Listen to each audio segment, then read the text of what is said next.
Okay, welcome to video 2 of part 19. What we're going to be doing in this video now is to go ahead and put dimensions around the orthographic views that you see here.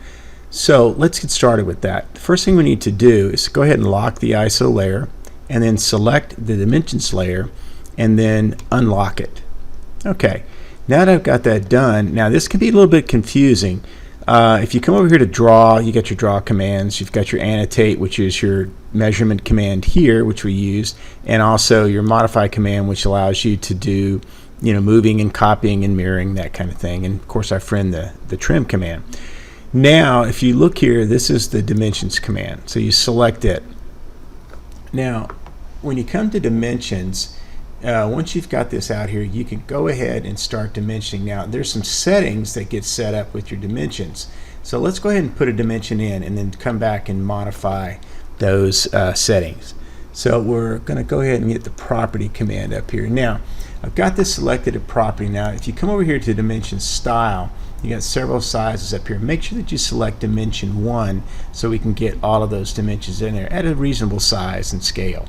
So I'll go ahead and select on that. Now that's good. Okay, I'll come over here to the top of this. Now one thing you notice, I just jumped over here and said started dimensioning the ISO. We don't dimension ISOs. That's something that is kind of a rule that doesn't happen in industry. The only time that you would ever dimension an ISO is if there's a feature that you could not define in the top, front, right, or any of the 6 views. The ISO is more of a pictorial to show you the relationship of the part, how it looks in 3D. But there are occasions, rare occasions, where you might dimension some kind of obscure feature that you could not define in the top, front, right, or any other 6 views. So let's go ahead and start dimensioning the top of the part here. So I'm going to select on this edge here. I'm going to come over here and pull up, and I'm going to go ahead and put that in. Now let's understand something here. Let's zoom up on this. It did exactly as I told it to. Now our scale says that for every ½ inch equals an inch.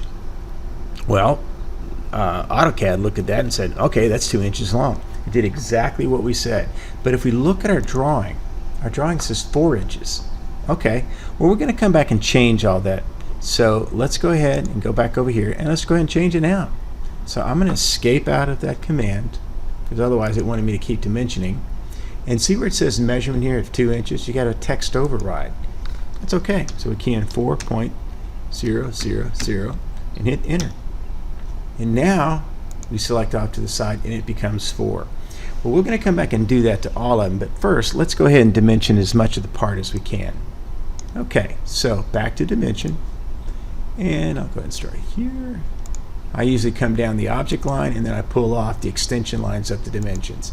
Again, 0.75. Well, let's just keep going. Got that in there. So let's come over here to this one, and let's come down here to that. And that says 0.75, which we know is 1.5 because it's twice that size. And now what I want to do is I'll come over here to this one. I'll pull off here. Now if you can, try to line your dimensions up as best as you can, so that way, that's why I snapped off that one, so we're basically in the same line. Alright, got that done. Now we're going to come over here and we're going to dimension this piece here. And I'll grab that and we'll come off here, and that says ½ inch. Okay, I want to go ahead and escape on that one. Let's see if we can try that from another angle. Start here. Yeah, that looks a little, well, let's escape again. I'm going to try one more thing here. Trying to change that direction of which size the leader's coming off of for the dimension itself. I think we might have it now. Yeah, we got it. Because I didn't want to lay it inside the body of the part, so that's why I went to the opposite direction.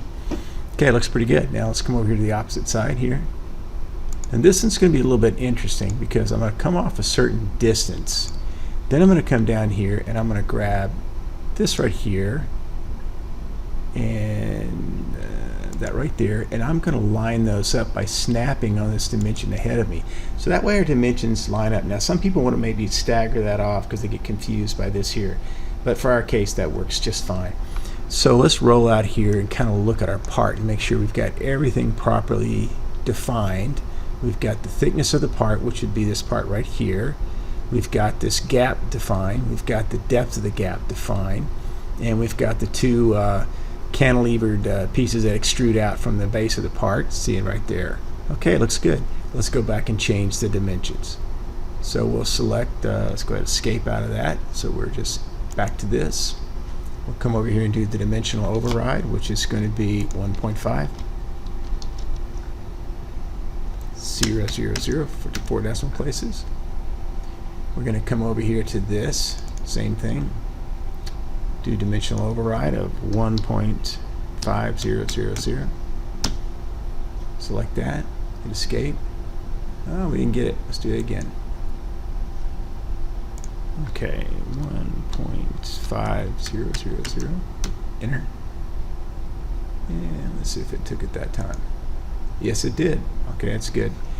Okay, we know this is 1 1/4, so we're going to change that to 2 1/2. Okay, click up here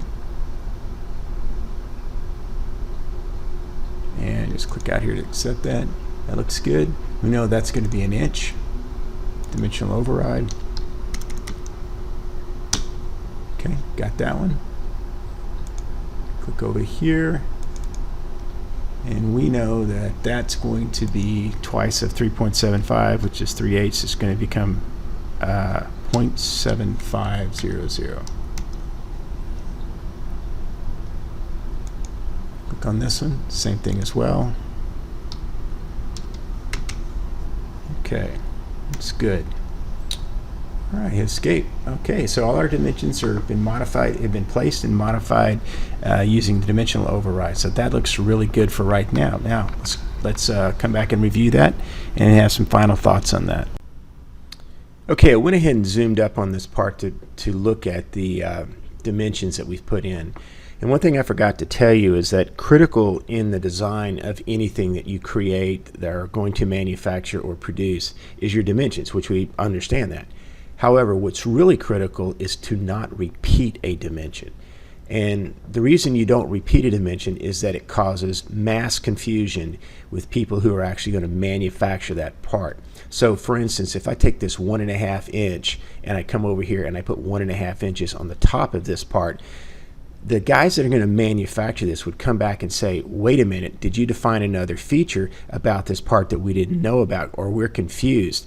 So you don't do that. I've seen it cause lots of problems, and people get sometimes pretty heated and upset about it. Now look here, 1.25. There's really no reason to repeat that dimension, because if I take and extend this dimension line all the way across, it defines 1.25 as well as from the top to bottom here. So that's not necessary. Or is it necessary to take this 0.75 and go across here and dimension these features? You don't do that. You don't dimension this right here because it is defined up here at the top. So always avoid repeating dimensions. It's very, very critical. Now I will grade your designs, and when I look at them and I see repeated dimensions, I will take points off, and I will note that you need to correct that and not to make that simple rookie mistake that a new designer typically makes. Okay, let's get on to getting ready to plot and print our drawing. Okay, now we're going to learn how to plot this drawing that we've created. First thing I want to do is turn off the paper's edge, the gray box around everything, and just go ahead and click on this and turn it off. Now remember, you can't be active on a layer to turn a layer off. It's kind of goofy. But we've turned that off, and now we're going to go ahead and plot. So the first thing we need to do is come up here to where it says Views, and we're going to click on Layout. Now if you don't have layout views, we're going to go ahead and make one. So once I'm here, I'm going to kind of zoom in and zoom out, and if I double click, you can see that it's opened up a box here. This box is the actual viewport that lets you look into your drawing. Now with that open, one of the things I want to do is come over here and immediately change to monochromatic, so that when I print, it doesn't print color on my color laser printer, which I don't need color. I need black and white. So with that done, now I'm going to click on this edge here, and as you can see, I'll go ahead and select that. Okay, and I've selected it. I'm just going to take it out to the very edge of the paper right here, or to the sheet here, and get it up there, and I'll click on it. Okay, come down here and grab this one in the lower right. If I can grab it here. There you go. grab that and take it down to the lower edge, as you see right here as well. Okay, so with that done, now I can take and roll up on my view here and see it a little bit better. And with that selected, I can go to Properties, and here it says Viewport Scale. We want to be at an annotation scale of 1 to 1. So let's pull this pull down here, and we're going to select this point down arrow, and we're going to scroll all the way down to the bottom till we see 1 to 1. Now watch the scale on your viewport over here change to your right. Change that, and so it's changed it to 1 to 1, so it's zoomed it up. Now with that zoomed up, I can go ahead, once I've got it where I kind of want it, and we're going to go ahead and we're going to hit the print button up here, or plot to PDF. PDF stands for portable document format, and it says what to print. Well, it's the current layout drawing that I'm in, so I hit print, and it goes out and it generates PDF. It takes a little bit because it's doing across the cloud. All right, download PDF. Click on this, and it comes down here to your lower right, left, and you can do open, and I like to look at it in System Viewer. Okay, when I come up in System Viewer, basically what it is that it has opened the drawing in Acrobat, which is the Adobe Acrobat software that's just about everyone has. Now what I want to do is I want to show you a little feature in Acrobat that's kind of nice. If you come up here to where like the comment is, or up here at the top, and you're going to see where it says More Tools. So you right mouse click, come down here to where it says More Tools, select that, and then it brings up all these new features that are out there inside of Acrobat. It's even got a 3D viewer capability built into it, which I think is kind of neat. So I'm going to go up here, and it says Analysis Toolbar. Well, that's kind of neat. The one thing I am looking for is this measuring tool, which is real important for us CAD designers. So I'm going to go ahead and click on that because I want to use that. Let's scroll down a little bit, take a look at some other things. Yeah, they've got saves. You can attach a file to a drawing you've already done. You can, gosh, do a whole lot of things down here. So I think that pretty much has everything we want. You can see there's just tons and tons of tools down here. Like you can sign off on your document. You can do things like that. You get some different view commands, pan and zoom feature. I'm going to go ahead and click on that. It looks kind of neat. Try that one. Let's come up here. Is anything else I want? Yeah, there's a output preview. I'm going to click on that one too. Okay, so let's hit OK and see what we get. Oh, all right. So it's got the measurement tool up here. There's the pan preview, which lets us, kind of move left and right on that. But this is the one I'm really looking into. This is the distance tool. Now remember, this drawing was drawn at half scale, so I'm going to measure. Let's start up here. I'm going to zoom up on this. Use my Alt key and Control key, and well, hang on. We'll just go ahead and zoom up this way with the plus button. Let's use that. That's better. And then I'll take and hold my middle mouse button, and I can pan that way, or hold my space bar down and click and drag up. That's even better. All right, so I'll go back to my measurement tool because I want to click right on the end of the object, which is this guy right here, and I'll click over here on the end of that object, and I'll just put a dimension up here, and it says it's 2 inches. Well, remember, our drawing is half scale, which is half an inch of an inch would take 4 and divide that into 2. So as you can see, looking at this, I can create more dimensions if I want. Let me pan down here. So the original dimension we put in was 4. Actually, it was 2, and we changed in the text override. So that way I'll look at your drawings and I can check and see if you drew it correctly, which is a nice feature for myself as well as for others who are looking at your drawings, especially people that are manufacturing your product. So let's go ahead and delete that. Okay, now if you notice, let me zoom out a little bit. Let's do the minus command. Now this drawing is not filling up the page correctly. I'm going to go back and do some more research on how to put these drawings in.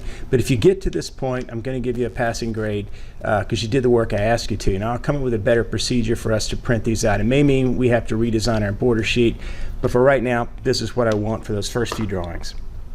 All right, let's get back and draw the next one we got to do.